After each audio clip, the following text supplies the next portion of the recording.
The Stream Crossing SSR, a submittal checklist, and the SSR manual are available on the Bureau of Structures website. This video module should be consulted when a box culvert or group of pipes requiring structural design will be constructed, replaced, or extended. When filling out an SSR for a culvert, consult Bridge Manual Chapter 6, Section 2, and Chapter 8, the SSR Manual Chapters 7 and 8, the Survey for Stream Crossing video module, and Separation Structure SSR video module. Each of these resources provide complementary general information in addition to information unique to box culverts, which will be the focus of this section. Culverts have several advantages over bridges at an appropriate site, including ease of construction, lower initial construction costs, minimal long-term maintenance costs, and improved safety when clear zone is used rather than beam guard. A number of additional design considerations will need to be made when a box culvert is being evaluated. Water handling or temporary diversion may need to be provided during construction of the culvert. This is especially critical if construction will be staged. The right-of-way limits are also an important consideration for box culverts, since the aprons and riprap protection extend further out from the roadway centerline when compared to bridge structures. Finally, the designers should also be aware of any requests made by the DNR for fish passage or aquatic organism passage, AOP, to be incorporated on a culvert. To begin, select Box Culvert or Box Culvert Extension for any proposed culvert that will be newly constructed or extended. This includes both box culverts and pipe culverts, requiring structural computations.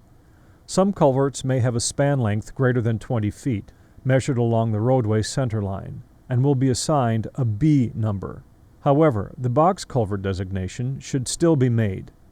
Culverts are also used to carry multi-use paths, pedestrian trails, or wildlife passages under a roadway. When the feature going through the culvert is anything other than a stream, provide information about the feature as requested on the SSR. Supplemental materials that need to be submitted with the SSR are outlined on the first page of the SSR and on the Stream Crossing SSR checklist.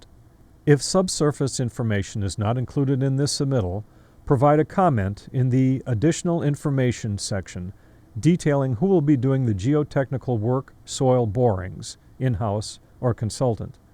If known, what is the anticipated schedule for this work? Provide a proposed roadway cross-section cut at the location of the structure to be used in culvert or extension sizing.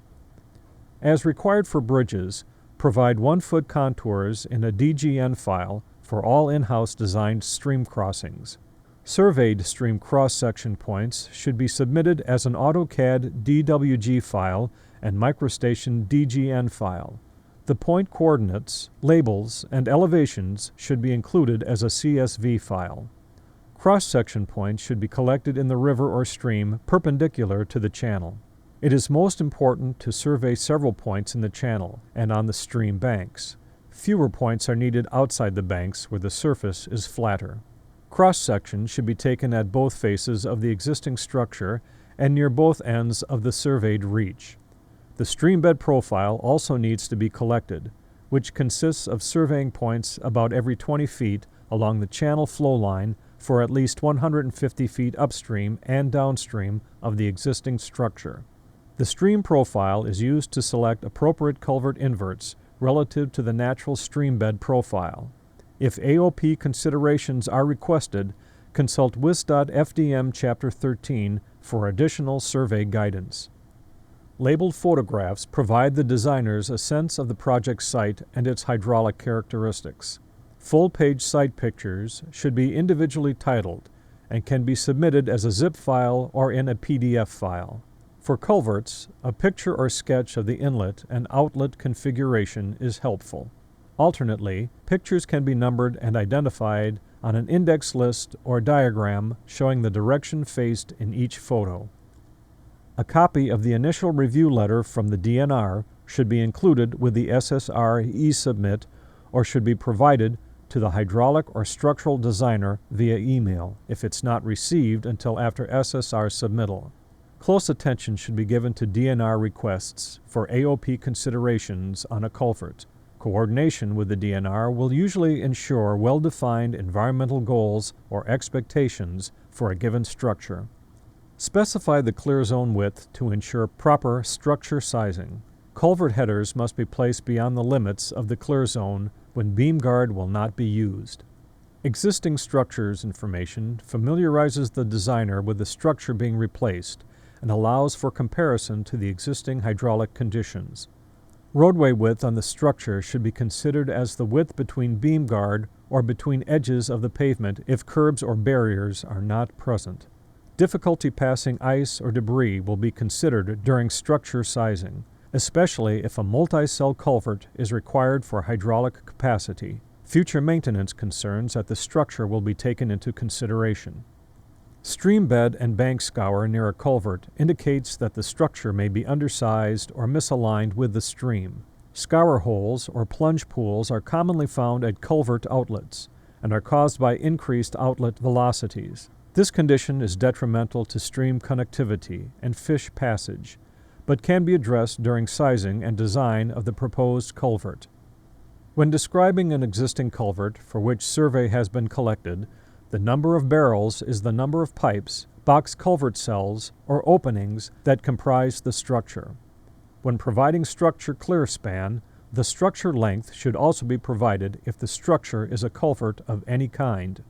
The allowable high water elevation is commonly one of two elevations, 2 feet below the edge of the shoulder, or an elevation which water should not be allowed to rise above if it can be prevented. If this is not a constraint at a given location, the proposed culvert will still be sized to maintain the existing conditions whenever possible. If silt or sediment has accumulated in the culvert, provide the depth of the sediment in the barrel at the inlet and outlet. A thorough investigation should be made to determine if a concrete floor is present. The invert, top of opening, top of water, and finished grade elevations should all be collected at the inlet and outlet of the structure. The finished grade is defined as the edge of pavement along the culvert center line. Even if existing structure plans are available, field verification of elevations and dimensions is requested. Apron and streambed elevations are requested at the edge of both aprons.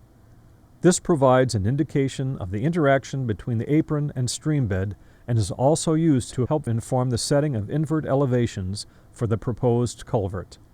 When an existing box culvert is in good condition, extensions can be designed and constructed to accommodate roadway widening or to facilitate improved safety by removing roadside barriers. The additional information page of the SSR provides a place in which project-specific information or design constraints can be provided in greater detail. Including more information on this page will likely result in fewer questions from BOS during design, as well as a better end product. A list of possible discussion items has been created and is located in the SSR manual.